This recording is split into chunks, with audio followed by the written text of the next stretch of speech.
प्यारे छात्रगण, आज हम क्लास 10 का ऑब्जेक्टिव क्वेश्चन विदाउट ऑप्शन का बनाने जा रहा हूं, जो कि 2022 मैट्रिक बोर्ड एग्ज़ाम के लिए बहुत ही इम्पोर्टेंट क्वेश्चन है। तो हमारा पहला क्वेश्चन क्या कहता है कि बिंदु -5, 12 की मूल बिंदु से दूरी कितनी होगी। डिस्टेंस फार्मूला से मूल बिंदु की दूरी निकाल के आप लोगों को बताना है। अब नंबर 2 है क्वेश्चन कि बिंदु 4-3 4, किस पाद में है। ये विदाउट ऑप्शन हम बनाने जा रहे हैं।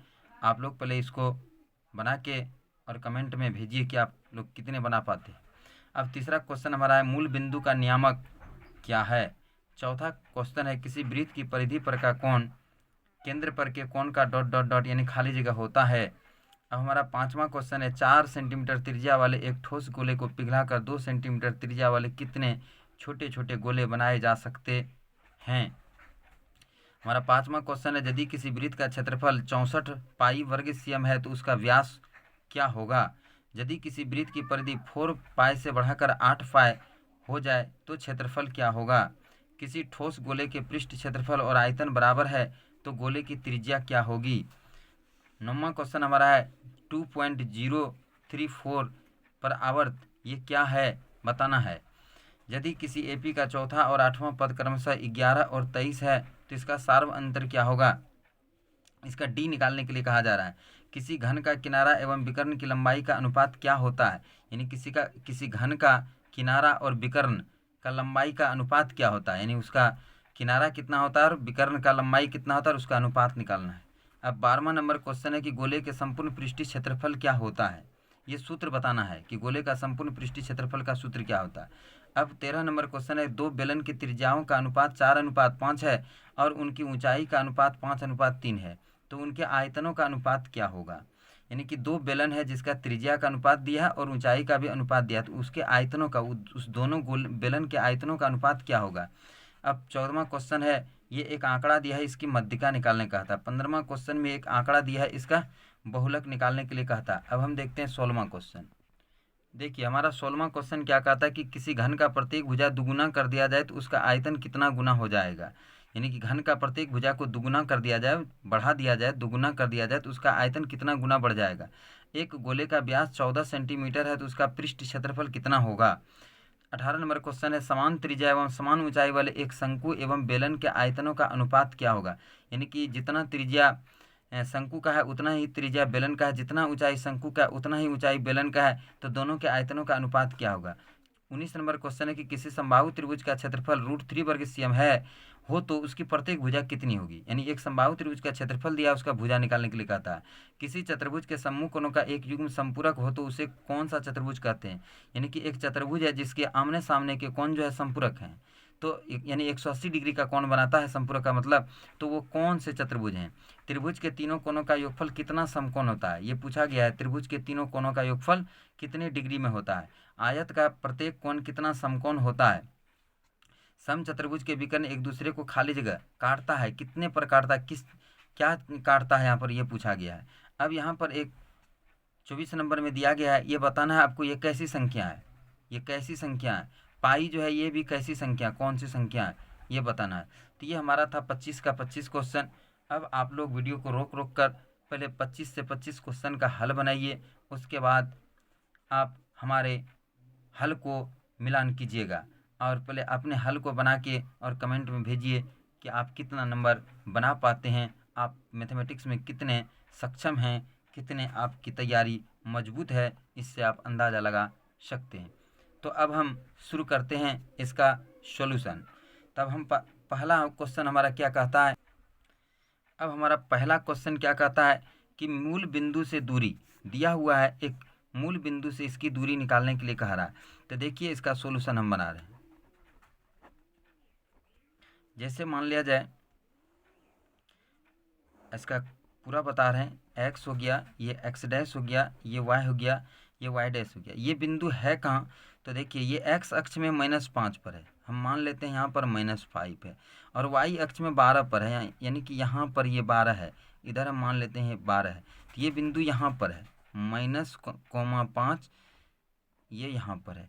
इसका डिस्टेंस कहता है यहाँ से ज्ञात करने के लिए, यहाँ से इसका डिस्टेंस यहाँ से मूल बिंदु से कहता है। तो आप लोगों को पता होगा मूल बिंदु का निर्देशांक 0 होता है, मूल बिंदु का निर्देशांक 0 होता है। यदि इसको आप ऐसे बनाते हैं तो दूरी सूत्र से हमारा दूरी सूत्र मान लिया जाए, इसका नाम हम ए दे देते हैं, इसका नाम देते हैं ओ, तो दूरी ओ ए बराबर क्या होता है, √x2 माइनस x1 का whole square plus y2 minus y1 का होल स्क्वायर। तो हमारा ये है x1 y1 और ये हमारा x2 और ये है y2।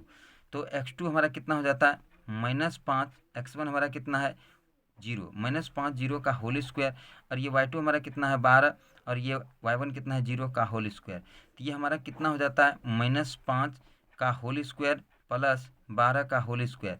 तो -5 25 बरबरे 44 से इसको जोड़ते हैं तो हमारा कितना हो जाता है, इसको जोड़ते हैं तो 169 हो जाता है, 169। और 169 का वर्गमूल कितना होता है 13 देखिए आप इतना नहीं कीजिएगा, ये हम बताए इसका कॉन्सेप्ट, बेसिक कॉन्सेप्ट होता है।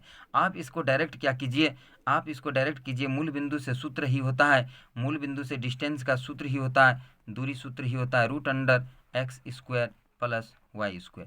यानी इन दोनों को सिर्फ आप गुना कर दीजिए, -5 का होल स्क्वायर प्लस 12 का होल स्क्वायर। अब देख रहे हैं, अब यहाँ से आपका मिलान हो गया, यानी कि ये रूट 69 होगा, 169 और इसका वर्गमूल 13 होगा। आप डायरेक्ट या इसको बिना पेन उठाए कागज कलम उठाए 5 25 बरबरे 44 से 25 और 144 को जोड़ते हैं 169 होता है, 169 का वर्गमूल 13 हो जाता है। तो ये हुआ आपका आंसर। अब देखते हैं अगला हिसाब क्या कहता है। नंबर 2 कहता है कि बिंदु जो है 4 - 3 कहाँ पर है, किस पाद में है। तो देखिए इसका कंसेप्ट क्या है, ये x है, ये x डैश है, ये y है और ये y डैश है। तो इधर जितना भी लेते हैं ये मूल बिंदु है, मूल बिंदु का निर्देशांक 0 होता है। अब इधर हम जो भी लेंगे वो हम धनात्मक लेंगे, इधर जो भी लेंगे हम ऋणात्मक लेंगे। अब इधर जो भी हम लेंगे फिर ऊपर की ओर जो भी लेंगे y अक्ष में, तो ये हम सारे धनात्मक लेंगे। इधर नीचे जो भी लेंगे -1 -2 -3 -4, इधर जितना हम नीचे जाएंगे -4। अब देखिए यहाँ पर x और y का मतलब होता है ये x है 4 और -3 है, 4 -3 कॉमा में, तो x y। अब देखिए पहले इसके बारे में हम समझते हैं कि इसमें x यहाँ से यहाँ, यहाँ से यहाँ y है, तो यानी कि इधर से जो है जितना भी है सब पॉजिटिव है, इधर भी पॉजिटिव है, तो इसका चिन्ह होता है एक्स प्लस प्लस, यानी एक्स भी प्लस वाई भी प्लस। इसमें देखिए ये एक्स अक्ष है, यहाँ पर एक्स है, ये माइनस में है, तो एक्स और ये वाई, तो ये माइनस में है, एक्स किस में है माइनस में है, और इधर ऊपर चलिए ये प्लस में है, तो यानी कि इसका चिन्ह होता है माइनस प्लस। अब देखिए इसका, देखिए इसमें x जो है माइनस में है और इसका y भी माइनस में है, यानी कि x भी माइनस में होता है और y भी माइनस में होता है। तो ये है तीसरे घर का, चतुर्थ का। इसको हम लोग क्या कहते हैं, फर्स्ट कोऑर्डिनेट, इसको कहते हैं सेकंड पाद, और इसको कहते हैं थर्ड पाद, और इसको क्या कहते हैं हम लोग फोर्थ पाद। अब देखिए इसमें ये जो है x जो है ये प्लस में है, और इसमें देखिए y किस में है तो माइनस में है। तो अब हमको ये देखना है, हर एक वर्ष इस तरह का क्वेश्चन पूछ ही देता है, यानी कि ये किस पाद में, दो बिंदु दिया हुआ रहेगा उसको पूछेगा कि किस पाद में है। तो आप इसको पहले इसके कॉन्सेप्ट को जानिएगा, ये इसका बेसिक कॉन्सेप्ट है कि प्रथम पाद प्लस प्लस होता है, दूसरे पाद माइनस प्लस होता है, तीसरा पाद माइनस माइनस होता है, चौथा पाद प्लस माइनस होता है। तब यहाँ पर क्या है 4 - 3, 4 - 3, यानी कि ये 4 है प्लस में, यानी x में 4 है, तो x में 4 और प्लस भी देखना है, तो इधर x है और ये प्लस में है 4 है, और y जो है 3 है, तो इधर नीचे की ओर जाना है। देखिए y माइनस में इधर क्यों है, यानी कि यहाँ पर हो जाएगा 4, और इधर से आप सीधा कीजिए यहाँ पर हो जाएगा 4 -3, और ये कौन सा पाद है, चतुर्थ पाद हो गया। इसका आंसर हमारा क्या होगा, चतुर्थ पाद होगा। आप देखिए और बता दीजिए कि ये चतुर्थ पाद में है। अब हमारा 3 नंबर का क्वेश्चन क्या कहता है, मूल बिंदु का नियामक। अब आप देखिए तीसरा नंबर क्वेश्चन क्या कहता है, मूल बिंदु का नियामक क्या होता है। तभी तुरंत बताएं कि मूल बिंदु का नियामक 0 होता है, क्योंकि हम यहाँ से ना तो ऊपर जा रहे हैं, ना तो नीचे जा रहे हैं, ना तो बाएं ना तो दाएं जा रहे हैं, इसी जगह पर हम स्थिर हैं, तो इसलिए मूल बिंदु का नियामक क्या होता है 0 होता है। अब हम देखते हैं अगला नंबर क्वेश्चन 4। अब क्या कहता है कि किसी वृत्त की परिधि पर का कोण केंद्र पर के कोण का होता है, किसी वृत्त की परिधि पर का कोण। तो हम सबसे पहले एक वृत्त बनाते हैं। देखिए ये हमारा है वृत्त। अब हम परिधि पर 2 बिंदु ले लेते हैं, इसको ले लेते हैं, एक केंद्र ले लेते हैं, ए है और ये बी है। अब इन दोनों के द्वारा हम केंद्र पर कोण बना देते हैं और इसी दोनों बिंदु को हम आगे बढ़ाते हैं। चूंकि इसी दोनों बिंदु को आगे बढ़ाते हैं तो ये देखिए आपका परिधि पर का कोण है। ये जो है क्या लिखा है कि किसी वृत्त की परिधि पर का कोण केंद्र पर के कोण का क्या होता है। तो ये दो बिंदु हम ले लिए, ये दोनों को आगे बढ़ाए तो यहाँ पर जाके परिधि को टच करता है और यहाँ पर ये जो क्या केंद्र पर टच करता है। तो यदि यहाँ पर 60 डिग्री का कोण बनता है तो यहाँ पर 30 डिग्री। ये 9 में एक थ्योरम है कि यहाँ पर यदि केंद्र पर 60 डिग्री पर बनता है तो परिधि पर उसका आधा बनता है। तो यहाँ पर ये क्या कह रहा है कि किसी वृत्त के परिधि पर का कोण, यानी परिधि पर का केंद्र पर के कोण का, आप यहाँ से देखिए केंद्र पर परिधि पर का कोण 30 है तो केंद्र पर के कोण का क्या है। तो यहाँ जब 60 है तो यहाँ पर 30 बना है, केंद्र पर 60 बना है तो परिधि पर 30 बना है। तो यानी कि केंद्र पर के कोण का ये क्या है, आधी है। केंद्र पर के कोण का क्या है, आधी है। वही यहाँ पर लिखा है केंद्र पर के कोण का, परिधि पर का जो कोण है वो केंद्र पर के कोण का कितना है, तो आधी है। तो हमारा आधी हो गया 4 नंबर का क्वेश्चन। अब हम देखते हैं क्वेश्चन नंबर 5। हमारा क्वेश्चन नंबर 5 क्या कहता है, 4 सेंटीमीटर त्रिज्या वाले एक ठोस गोले को पिघलाकर 2 सेंटीमीटर त्रिज्या वाले कितने छोटे छोटे गोले बनाए जा सकते हैं। यानी कि एक गोला है जिसका त्रिज्या 4 सेंटीमीटर है, एक दूसरा गोला है जिसका त्रिज्या 2 सेंटीमीटर है। इससे बड़े वाले गोले को पिघलाकर छोटे छोटे गोले में हमको बांटना है तो कितने गोले की संख्या निकलेगा। तो इसका सूत्र है 5 नंबर का सूत्र है गोले की संख्या। गोले की संख्या बराबर बड़े गोले का आयतन, बड़े गोले का आयतन और बटे में क्या हो जाता है, छोटे गोले का आयतन। बस आपको इतना ही सिर्फ सूत्र याद रखना है कि बड़े गोले के आयतन में छोटे गोले के आयतन। अब देखिए बड़े गोले का आयतन 4r³ और छोटे गोले का आयतन 4/3 होगा, 4/3 पाई r³। अब देखिए 4/3 कटा दीजिए, पाई कटा दीजिए, बचा क्या, r³/r³। अब देखिए r कितना है उसका, 4 गुना 4 है। देख लीजिए फिर से एक बार, 4 गुना 4, बड़ी त्रिज्या r है 4 और छोटी त्रिज्या छोटी r है 2। अब बटा क्या हो गया, 2 गुना 2 गुना 2, 2 दूनी 4, 2 दूनी 4, 2 दूनी 4, 2 दूनी 4 दूनी, इतने कितने गोले बनेंगे, 8 छोटे छोटे गोले बनेंगे। आप इतना नहीं लिखिएगा क्योंकि ये ऑब्जेक्टिव है, आप इतना नहीं लिखिएगा, सिर्फ ये बात लिखिएगा 4 गुना 4 गुना 4, 2 गुना 2। 4 सेंटीमीटर से 2 सेंटीमीटर गोला बनाना है, 4 को 3 बार गुना कर दीजिए चूंकि इधर देख रहे हैं आप सब कट रहा है। और यहाँ पर 2 सेंटीमीटर से बनाना है, 2 सेंटीमीटर का बनाना है तो 2 गुना 2 गुना 2 लिख दीजिएगा। अब देखते हैं हम 6ठा नंबर, किसी वृत्त का क्षेत्रफल 64 पाई वर्ग सीएम है तो उसका व्यास कितना होगा। अब हम देखते हैं 6 नंबर।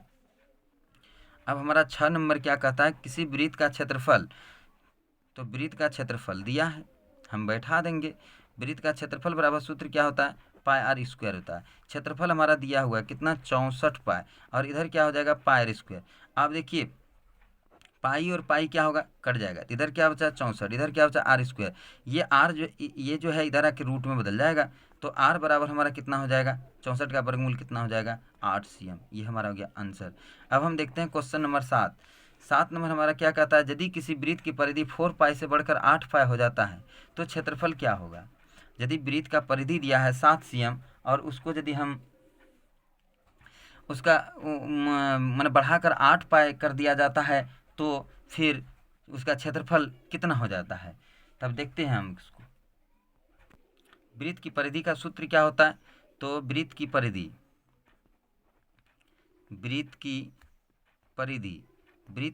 का सूत्र होता है 2 पाई r। तो वृत्त की परिधि दिया हुआ है, कितना दिया हुआ है, 4 पाई। 4 पाई बराबर कितना हो गया, 2 पाई, इसको हम r1 ले लेते हैं, r1। तो अब देखिए यहाँ पर ये 2, ये 2 दूनी 4 कट जाएगा, पाई कट गया, यानी r1 बराबर हमारा कितना बच गया, 2। अब दूसरे वृत्त की परिधि कितना दिया हुआ है, दूसरे वृत्त की परिधि बराबर 2 पाई, इसको हम r2 ले लेते हैं, इसका कितना दिया हुआ है 4 पाई। यहाँ पर क्या हो जाएगा 2 पाई r2, फिर 4 पाई 8 पाई था, हाँ 8 पाई था, यहाँ पर 8 पाई हो जाएगा, 8 पाई। तो ये कितना बार कट जाएगा, 2 चौका 8, पाई और पाई कट गया, यानी r2 बराबर हमारा कितना हो गया, 4 हो गया। तो अब ये क्या कह रहा था कि उसका क्षेत्रफल क्या हो जाएगा, तो अब हम क्षेत्रफल निकाल देते हैं। तो इसका यदि हम क्षेत्रफल निकालते हैं R1 से तो क्या हो जाता है हमारा पाई R1 स्क्वायर, तो 22/7 गुना 2 का स्क्वायर, और इसका निकालते हैं पाई R2 स्क्वायर, तो 22/7 और गुना हो जाता है 4 का स्क्वायर। तो ये कितना हो गया, 2 दूनी 4 हो गया, और ये 4 चौक कितनी हो गया, 16 हो गया। तो ये देखिए अब 4, ये है 4 गुनी, ये तो कट ही जाएगा, ये कट ही जाएगा, ठीक है। तो ये 4 हो गया और ये कितना हो गया, 16 हो गया। तो कितना गुना बढ़ गया, ये 4 है ये 16 है, तो कितना गुना बढ़ गया, 4 गुना बढ़ जाएगा, 4 गुना बढ़ जाएगा। ये हमारा था 7 नंबर क्वेश्चन। हमारा 8 नंबर क्वेश्चन क्या कहता है, 8 नंबर हमारा क्वेश्चन क्या कहता है, किसी ठोस गोले के पृष्ठीय क्षेत्रफल और आयतन बराबर है तो उस गोले की त्रिज्या, यानी गोले का पृष्ठीय क्षेत्रफल और आयतन बराबर है, तो गोले का पृष्ठीय क्षेत्रफल का सूत्र होता है 8 नंबर, गोले का पृष्ठीय क्षेत्रफल का सूत्र होता है पाई R², ये बराबर है आयतन के बराबर 4/3 पाई क्यू होता है गोले का आयतन। देखिए आप फिर से समझिए, किसी गोले का पृष्ठीय क्षेत्रफल 4 पाई R², आयतन बराबर है 4/3 पाई क्यू, 4 पाई R², 4/3 पाई R², ये दोनों आपस में बराबर है। तब देखिए अब इसको हम क्या करेंगे, तो देखिए 4 पाई कटा दिए, ये R² यानी यहाँ पर 2 बार R है गुना में, यहाँ पर 3 बार है, तो इसको कटा दीजिए, इसको कटा दीजिए, यहाँ क्या बचा, इधर कुछ नहीं 1 बचा, यहाँ क्या बचा R/3 बचा, इसको आप बज्रगुणन कर दीजिए। तो यदि आप बज्रगुणन करते हैं तो हमारा क्या हो जाता है, R बराबर 3 सेंटीमीटर हो जाता है। तो ये क्या कह रहा था, 8 नंबर की किसी गोले के पृष्ठ क्षेत्रफल और आयतन बराबर है तो गोले की त्रिज्या कितना होगा, तो उस गोले की त्रिज्या कितना होगा, 3 सेंटीमीटर होगा। अब हम देखते हैं क्वेश्चन नंबर 9 सिर्फ हमें पूछा गया है ये कैसा संख्या है, तो जब किसी भी संख्या पर आवर्त लगा हुआ रहता है तो वो परिमेय संख्या होता है। यहाँ 0.234 पर आवर्त लगा हुआ है, 0, 2, 3, 4 पर आवर्त लगा हुआ है, तो ये हमारा कौन सा संख्या है, परिमेय संख्या है। तो हमारा 9 नंबर का आंसर क्या होगा, परिमेय संख्या। अब हम देखते हैं 10 नंबर, 9 नंबर का हो गया परिमेय संख्या। अब हम देखते हैं 10 नंबर। 10 नंबर में क्या कहता है, यदि किसी एपी का चौथा और 8वां पद 11, 23 दिया है तो इसका सार्वंतर क्या कहता है, चौथा पद और 8वां पद कहता है। तो चौथा पद को हम लोग क्या लिखते हैं, a+3d बराबर कितना दिया है, चौथा पद 11 और 8वां 23 दिया है 11, 8वां पद को हम लोग क्या लिखते हैं, a+7d बराबर कितना दिया हुआ है, तो ये समीकरण हमारा बन गया। समीकरण को हम हल कर देंगे, तो माइनस माइनस माइनस ये कट गया, 3d में 7d गया, -4d और 11 में 23 गया, तो कितना बचा, -12 माइनस माइनस प्लस, तो d बराबर हमारा क्या हो गया, 12/4, 4 तिया 12, तो हमारा d बराबर निकल गया 3। ये हमारा हो गया आंसर। अब हम देखते हैं 11 नंबर। हमारा 11 नंबर क्या कहता है, किसी घन का किनारा एवं विकर्ण की लंबाई का अनुपात होगा। घन कह रहा है, घन में 6 भुजा होते हैं, घन में 6 फलक होते हैं, तो यहाँ पर किनारा कह रहा है, तो 8 किनारे, घन में 6 फलक होते हैं, यहाँ पर ये किनारा कह रहा है। हम मान लेते हैं कि घन का किनारा LCM है, किनारा, घन का किनारा बराबर हम मान लेते हैं LCM है। अब ये क्या कह रहा था, किसी घन का किनारा एवं विकर्ण की लंबाई, घन का विकर्ण का सूत्र होता है, घन का विकर्ण कैसे, इसका कैसे सूत्र बनता है, घनाभ का विकर्ण का सूत्र होता है L² जोड़ B² जोड़ H² होता है। हम घनाभ से आपको समझा रहे हैं, तो इस घन में तो सभी किनारे बराबर होते हैं, तो L² हो जाएगा, तो ये क्या हो जाएगा, 3L² हो जाएगा, और इसको यदि हम वर्गमूल निकालते हैं तो हमारा क्या होता है, √3L होता है। अब देखिए ये क्या कह रहा था कि किसी घन का किनारा एवं विकर्ण, तो आप यहाँ पर आप लिख दीजिए किनारा अनुपात विकर्ण। तो अब किनारा को हमने क्या माना L, विकर्ण को क्या माना, क्या निकला मेरा विकर्ण, √3L निकला, तो आप L और L कर दीजिए कैंसिल, अनुपात होगा यहाँ पर, तो 1 अनुपात कितना हो गया हमारा 3, और ये हमारा हो गया आंसर। अब हम देखते हैं अगला क्वेश्चन 12 नंबर। हमारा 12 नंबर क्या कहता है, गोले का संपूर्ण पृष्ठीय क्षेत्रफल क्या होता है। हमारा 12 नंबर क्वेश्चन कहता है गोले का संपूर्ण पृष्ठीय क्षेत्रफल क्या होता है। तो हम लोग पढ़ चुके हैं गोला का पृष्ठीय क्षेत्रफल 12 नंबर क्या होता है, गोला का 4 पाई आर स्क्वायर होता है। ये हमारा हो गया 12 नंबर का क्वेश्चन का आंसर। ये हमारा सूत्र भी है।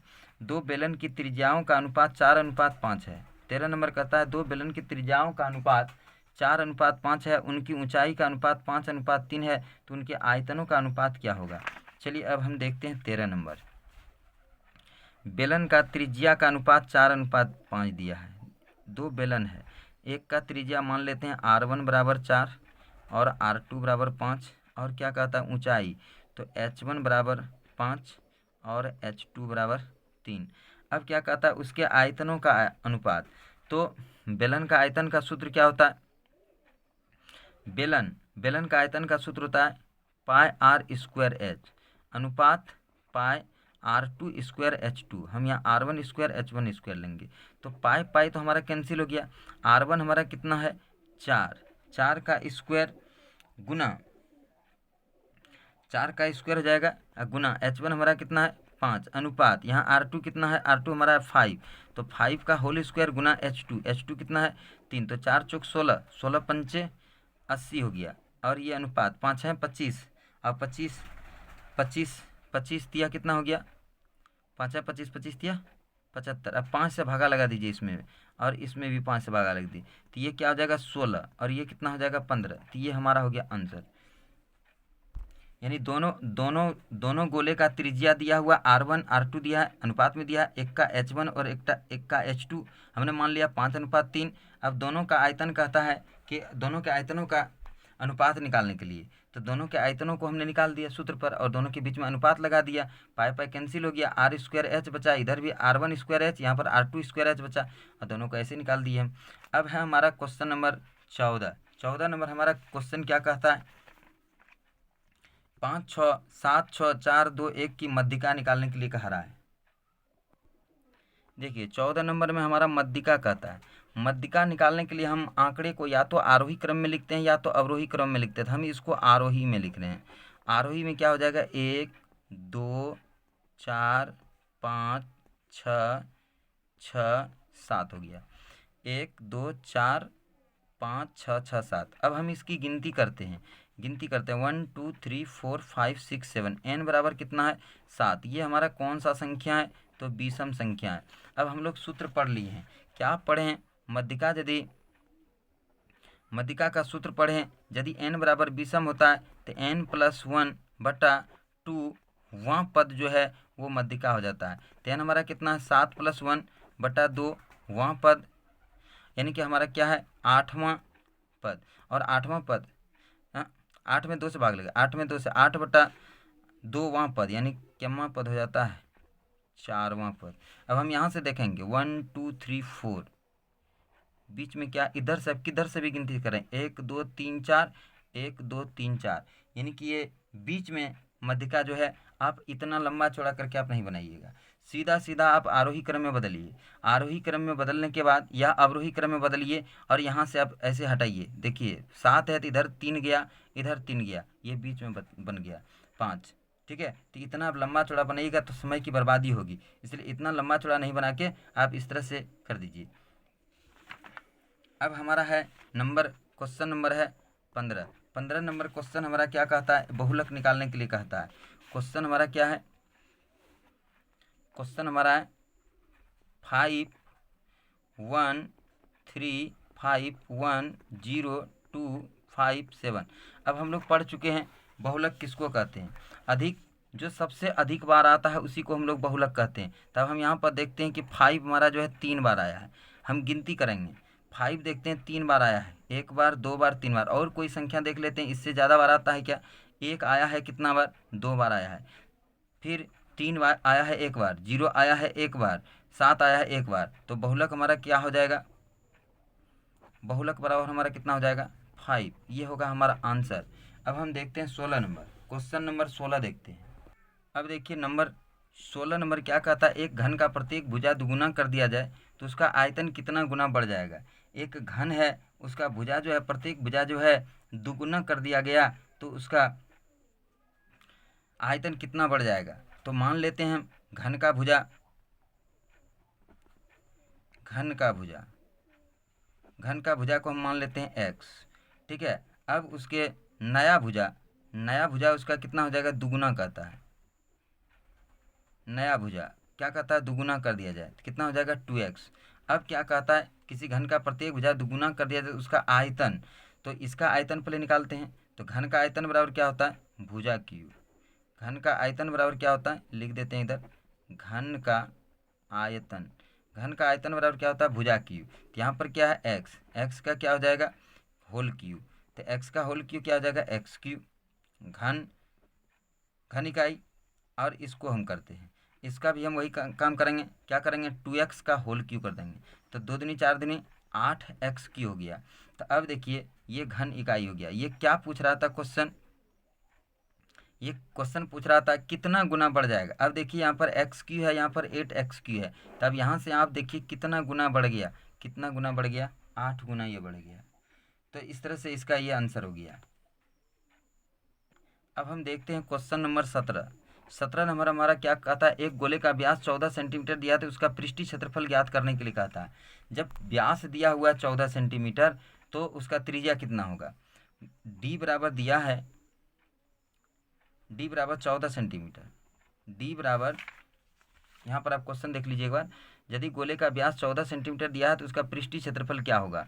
तो यानी कि डी दिया है, एक गोला का डी दिया है 14 सेंटीमीटर, तो आर बराबर कितना सेंटीमीटर होगा, 7 सेंटीमीटर। अब देखिए गोले का पृष्ठीय क्षेत्रफल, गोले का पृष्ठ क्षेत्रफल का सूत्र होता है 4πr², 4π/7 गुना आर कितना है, 7 गुना 7, ये 7 और 7 कट जाएगा तो कितना हो गया, 22 चौक 88 गुना 7, 7 56 5, 56 5 61 cm² हो जाएगा, यानी 616 cm² इसका क्षेत्रफल हो जाएगा, पृष्ठीय क्षेत्रफल हो जाएगा। अब हम देखते हैं क्वेश्चन नंबर 18। हमारा 18 नंबर क्वेश्चन क्या कहता है, समान त्रिज्या एवं समान ऊंचाई वाले एक शंकु एवं बेलन के आयतनों का अनुपात। यानी एक बेलन है जिसकी त्रिज्या और एक शंकु है उसकी त्रिज्या, यानी कि बेलन की त्रिज्या शंकु की त्रिज्या बराबर है, बेलन की ऊंचाई शंकु की ऊंचाई बराबर है, तो दोनों के आयतनों का अनुपात कहता है ज्ञात करने के लिए। तो अब देखिए शंकु का आयतन अनुपात बेलन का आयतन, हम यहाँ पर डायरेक्ट सूत्र पर बैठा देंगे। शंकु का आयतन का सूत्र होता है 1/3 πr²h, बेलन का आयतन का सूत्र होता है πr²h। अब देखिए दोनों में क्या कह रहा है, दोनों का r जो है बराबर है और दोनों का h भी बराबर है, ठीक है। मान लिया जाए r1 ये है, r2 ये, h2 ये h1 है, ये h2 है, दोनों का r बराबर, त्रिज्या भी बराबर है, ऊंचाई भी बराबर है, तो कहता है उसके आयतनों का अनुपात क्या होगा। तो अब आप देखिए यहाँ पर कि ये इसको आप यहाँ पर 3 है, इस 3 को आप हटाइए, तो 3 को हटाने के लिए आपको क्या करना होगा, 1/3 πr²h और यहाँ पर πr²h, यहाँ पर इधर 3 से गुना कर दीजिए और इधर भी 3 से गुना कर दीजिए, ये 3 3 कैंसिल हो गया।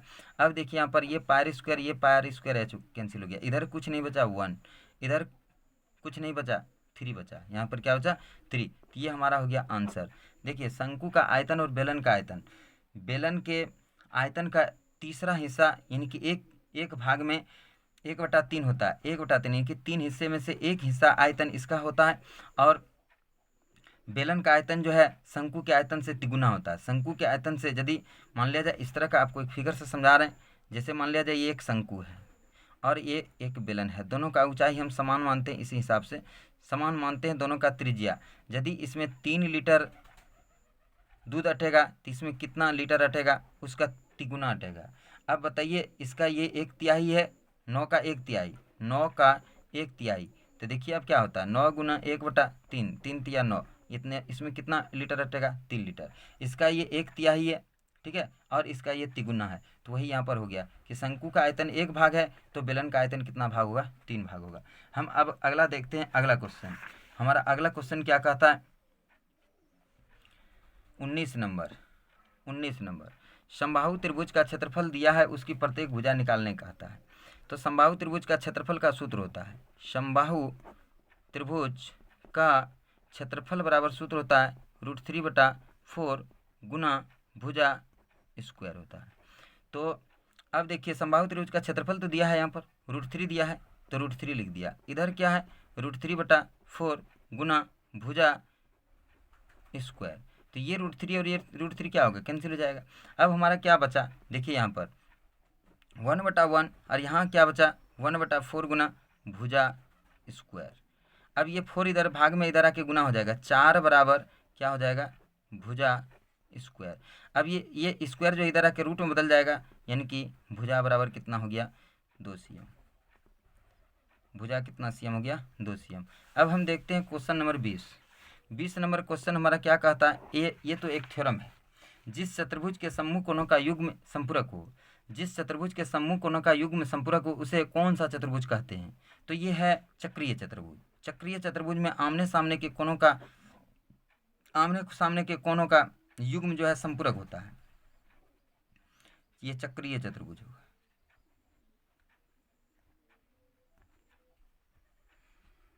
जिस चतुर्भुज के सम्मुख कोणों का एक युग्म संपूरक हो उसे कौन सा चतुर्भुज कहते हैं, तो चक्रीय चतुर्भुज हम कहते हैं। अब हम देखते हैं 21 त्रिभुज के तीनों कोणों का योगफल कितना समकोण होता है। तो हम लोगों को पता है कि त्रिभुज के तीनों कोणों का योगफल, ये भी थ्योरम है, 180 डिग्री होता है। लेकिन ये क्वेश्चन पूछा है समकोण में, तो 180 डिग्री एक समकोण में 90 डिग्री होता है। तो यहाँ पर इसका आंसर, सही आंसर क्या होगा 2 समकोण होगा। अब है नंबर 22। अब हम 22 नंबर क्वेश्चन क्या कहता है, 22 नंबर हमारा क्वेश्चन क्या कहता है, आयत का प्रत्येक कोण कितना डिग्री होता है। तो हम लोग पढ़ चुके हैं आयत का प्रत्येक कोण 90 डिग्री होता है। आयत का प्रत्येक कोण 90 डिग्री होता है। यहाँ पर 90 डिग्री नहीं पूछा है, यहाँ पर समकोण पूछा है, तो एक समकोण होगा। 90 डिग्री कितने समकोण होता है, तो एक समकोण होता है। अब नंबर 23 समचतुर्भुज के विकर्ण एक दूसरे को क्या करते हैं, कितने पर काटते हैं, ये पूछा जा रहा है। तो हम लोग पढ़ चुके हैं समकोण पर समद्विभाजित करता है। समकोण भी आप दे सकते हैं या तो आप 90 डिग्री भी दे सकते हैं। समचतुर्भुज के विकर्ण एक दूसरे को समकोण पर या तो 90 डिग्री पर समद्विभाजित करता है। अब आप देखिए 24 नंबर हमारा हिसाब क्या कहता है। देखिए ये हिसाब जो है 0.20 200 200 240, अब 2 के बाद 50 आएगा, उसके बाद 2 के बाद 60 आएगा। तो इस तरह का संख्या हम लोग पढ़ चुके हैं। इस तरह की संख्या जो है अपरिमेय संख्या होता है, इस पर हम आवर्त नहीं लगा सकते हैं, इसलिए जो है ये अनावर्ती है, अशांत भी है और अनावर्ती भी है। इसलिए ये कौन सी संख्या है, अपरिमेय संख्या का दशमलव प्रसार है, अपरिमेय संख्या। अब हम देखते हैं 25 पाई है। पाई कौन सी संख्या है, तो ये भी एक अपरिमेय संख्या है। पाई भी एक अपरिमेय संख्या, क्योंकि इसका जो दशमलव प्रसार जो होता है वो भी इसी तरह से होता है, वो अनावर्ती होता है और अशांत होता है। लेकिन पाई का मान जो होता है 22/7 उसको परिमेय माना गया है। इस बात को भी आप ध्यान में रखिएगा कि पाई जो है अपरिमेय संख्या होता है, लेकिन पाई का मान जो होता है वो 22/7 होता है, लगभग 22/7 की जो होता है वो लगभग है। तो ये जो है परिमेय संख्या 22/7 को परिमेय संख्या माना जाता है। तो बस आज इतना ही। हम 25 क्वेश्चन तैयार किए थे और सारे क्वेश्चन जो है इम्पोर्टेंट तैयार किए हैं, और जितने भी क्वेश्चन है सारे को मैं बेसिक के साथ बता दिया। अब इस तरह से आप अन्य क्वेश्चन को भी इस बेसिक कॉन्सेप्ट के माध्यम से सॉल्व करके बना सकते हैं और ज़्यादा से ज़्यादा लाभ उठा सकते हैं। बस आज इतना ही, फिर मिलेंगे अगले वीडियो में। लेकिन आप लोगों से एक आग्रह है कि आप लोग वीडियो को शेयर कीजिए, सब्सक्राइब कीजिए, लाइक कीजिए और कमेंट में आप लोग भेजिए कि हम कितना नंबर प्राप्त कर पा रहे हैं। इससे हमें खुशी मिलती है और यही गुरु दक्षिणा के रूप में सब्सक्राइब, लाइक और शेयर करना ये गुरु दक्षिणा माना जाता है। आप जो ऑनलाइन वीडियो जो आप देखते हैं, आप गुरु जी को तो कुछ भी दक्षिणा नहीं देते हैं, इसलिए ये लाइक, सब्सक्राइब और शेयर जो है ये गुरु दक्षिणा के रूप में माना जाता है। बस आज इतना ही। जय हिंद, जय भारत।